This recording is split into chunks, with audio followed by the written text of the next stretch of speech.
दोस्तों, एक बूढ़ी औरत जो काफ़ी दिनों से भूखी थी, उसने एक रेडियो स्टेशन फ़ोन किया और कहा कि वो पिछले कई दिनों से भूखी सो रही है और कई दिनों से सिर्फ सूखी रोटी और पानी पर गुजारा कर रही है, और कहा कि अल्लाह की राह में उसे कुछ खाने के लिए दे दिया जाए। बूढ़ी औरत की सारी गुफ्तगू सुनकर सामने से एक शख्स बोला कि अम्मा जी, आप कैसी बातें कर रही हैं? यहाँ पर लोग हमें प्रोग्राम्स और गानों की फरमाइश करते हैं और आप हमें फ़ोन करके खाना मांग रही हैं। वो बूढ़ी औरत बोली कि बेटा, जिस शख्स को जिस चीज की तलब होगी वो उसी की मांग करेगा। वो शख्स बोला कि ठीक है अम्मा जी, आप अपना एड्रेस लिखवा दें और जो लोग सुन रहे हैं उनमें से अगर कोई आपकी मदद करने को तैयार हुआ तो वो आप तक खाना पहुंचा देगा। बूढ़ी औरत बार बार खुदा का नाम लेकर लोगों से मदद की दरख्वास्त कर रही थी। एक मुनकर खुदा उसकी सारी गुफ्तगू सुन रहा था और उसे मजाक करने की एक आदत सूझी। उसके शैतानी दिमाग ने एक मंसूबा तैयार किया और उसने उस बूढ़ी औरत के घर खाना भेजने का फैसला कर लिया। उसने अपने नौकर को बुलाया और उसे कहा कि वो शहर के सबसे बेहतरीन होटल से खाना लेकर आए। थोड़ी देर के बाद जब नौकर खाना लेकर आया तो उसने उस बूढ़ी औरत के घर का एड्रेस मालूम किया और अपने नौकर से कहा कि वो इस पते पर जाए और वहाँ एक बूढ़ी औरत रहती है, उसे ये खाना पहुंचा कर आए। जब उसका नौकर खाना लेकर जाने लगा तो उसने उसे बड़ी सख्त हिदायत की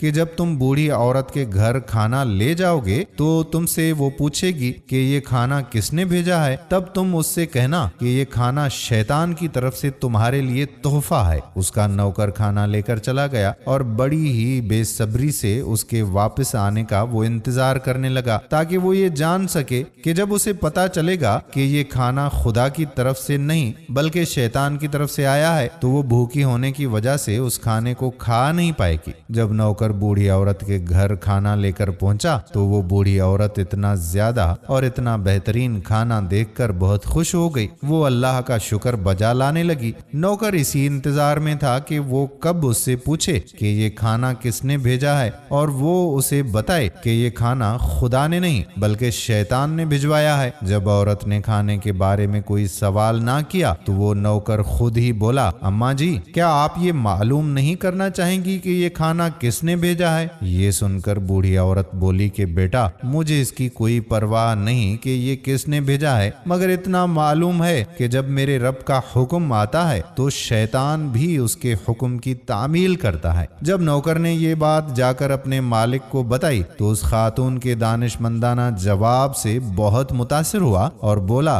कि उसकी बात में कोई शक नहीं कि हर काम परवरदिगार की मंशा के मुताबिक होता है और आज मुझे भी ये बात अच्छे से समझ में आ गई है। और वो शख्स फौरी तौर पर बुढ़िया के उस जवाब को सुनकर ईमान ले आया। प्यारे दोस्तों, ये बात अटल हकीकत है कि जब अल्लाह रब्बुल इज्जत किसी काम को करने का फैसला कर लेता है तो फिर वो काम हर हाल में अपने पाए तकमील को पहुंचता है। इसलिए दोस्तों, हमें चाहिए कि जब हम भी किसी परेशानी या किसी भी मुसीबत में मुब्तला हों तो सिर्फ अल्लाह तबारक व तआला की जात की तरफ रुजू करें कि उससे ज्यादा ताकतवर हस्ती और कोई नहीं है। बेशक हम उम्मीद करते हैं कि हमारी आज की वीडियो आपको ज़रूर पसंद आई होगी। अगर वीडियो पसंद आई है तो अपने दोस्तों के साथ शेयर भी कर दें। आने वाली वीडियो तक आपका अपना मेज़बान कादिर बख्श कल्होड़ो आपसे इजाज़त चाहता है। अपनी दुआओं में याद रखिएगा। अल्लाह हाफिज।